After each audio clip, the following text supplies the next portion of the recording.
Friends, gandang hapon sa inyong lahat. Dito na naman tayo. Natapos din yung aking sinimulan, no? Medyo matagal pero okay lang.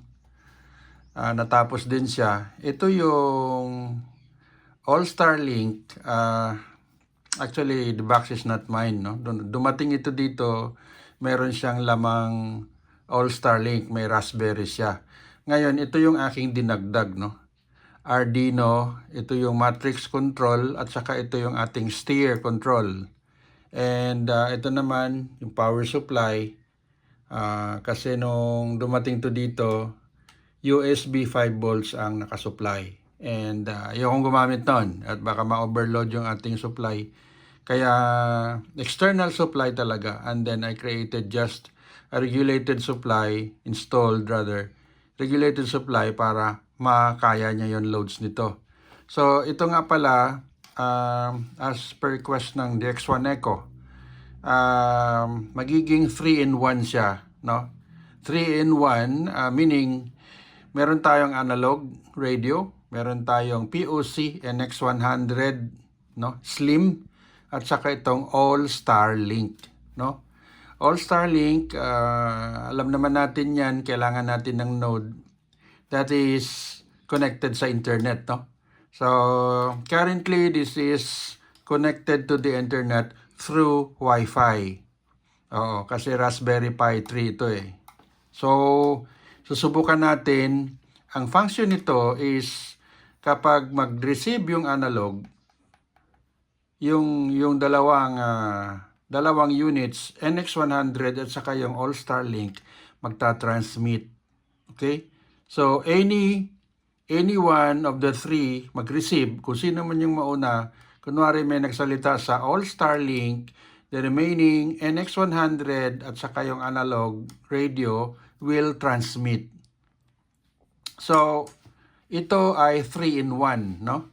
But this is real 3-in-1 kasi may nakita akong 3-in-1 na if one of them, I mean if the All-Star Link is dead, ayaw na, hindi na magamit yung analog at saka yung POC. Ito in the case of this, hindi. Mawala man yung analog or mawala man yung POC, gagana pa rin yung dalawa. So, ngayon i-try natin, no? Okay, we will start from POC. So, expect natin na maririnig natin dito sa analog. Okay? Okay, yung analog muna testing natin, no? POC to analog. Check 1, 2, 3, 4. Ngayon, kung makikita nyo, merong activity. Kasi ayokong manggulo ng tao, no? Although we can try that one. Pwede tayong mag-testing sa Parrot. Makikita natin na kapag ang All-Star Link natin nag-transmit, makikita natin yung ating activity rito. Yan, no? Yan, no? 1, 2, 3. 1, 2, 3, 4. Okay. So, gumagana siya. Although, hindi lang natin marinig, no? Okay. Mamaya na yon. Now, from the radio naman, maririnig natin dito sa POC. Okay? From the radio, magta-transmit ako sa portable ko. Audio check. 1, 2, 3. Ayan, no? 1, 2, 3, 4. 1, 2, 3, 4. So, as I have said, any one of the three will receive first. The remaining two will transmit. Okay? And, okay, now, i-confirm natin, i-connect natin siya sa Parrot, no? I-connect natin sa Parrot. So, i-check natin using the portable. Magko-connect tayo dito. Huwag tayong mag-connect ng node ng grupo kasi makakagulo tayo. So, ayan, it's not logged on, no? So, ilalog on natin yan. Sorry. I-try natin. Okay, it's not logged, no? So, ilalagin ko yung aking DB3 CK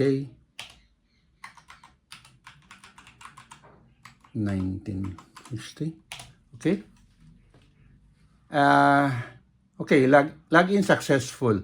Now, pwede tayong mag-connect dito sa Parrot just to check the audio quality. Okay? So that will be 555.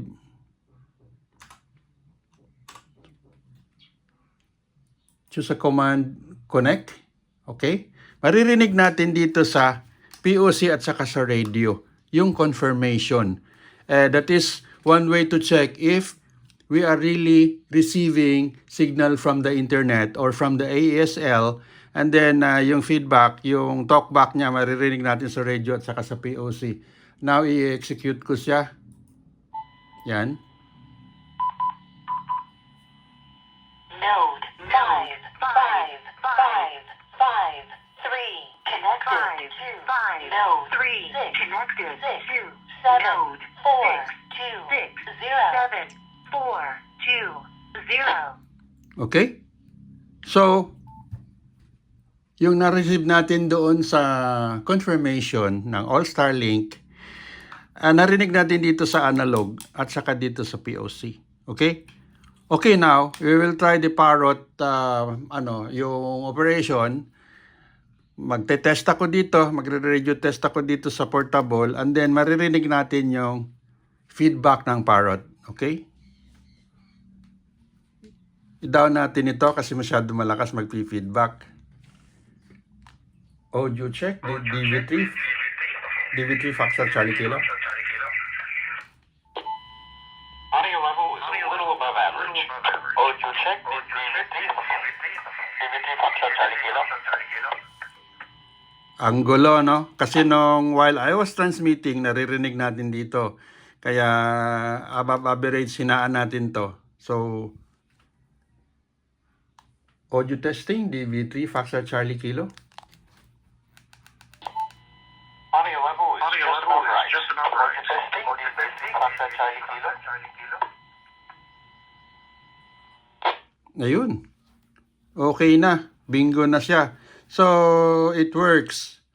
Ngayon, maririnig natin while we disconnect to Parrot, no? Maririnig natin yung confirmation dito, no? Node 55553 Transmit.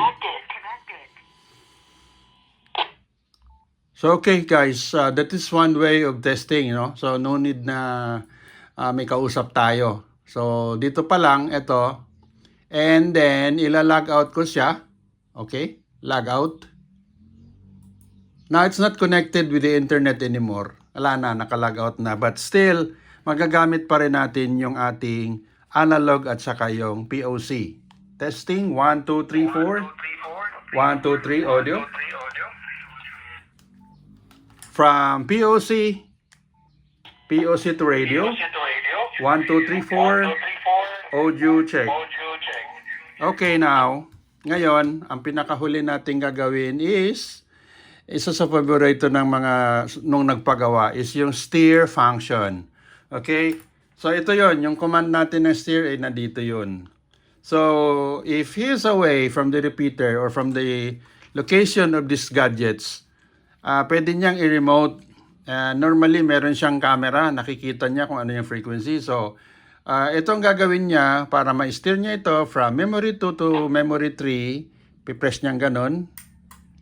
Yan. Lumipat sa 3, no? So, once again, yan, memory 4. Memory 5. Memory 6. So, that's it. Guys, I think pwede ko nang pwede ko nang balutin ito natapos din. Oo. Does not look so nice but okay lang yan as long as it works, as long as it serves the purpose. Walang problema. Thank you once again. Gandang hapon sa lahat.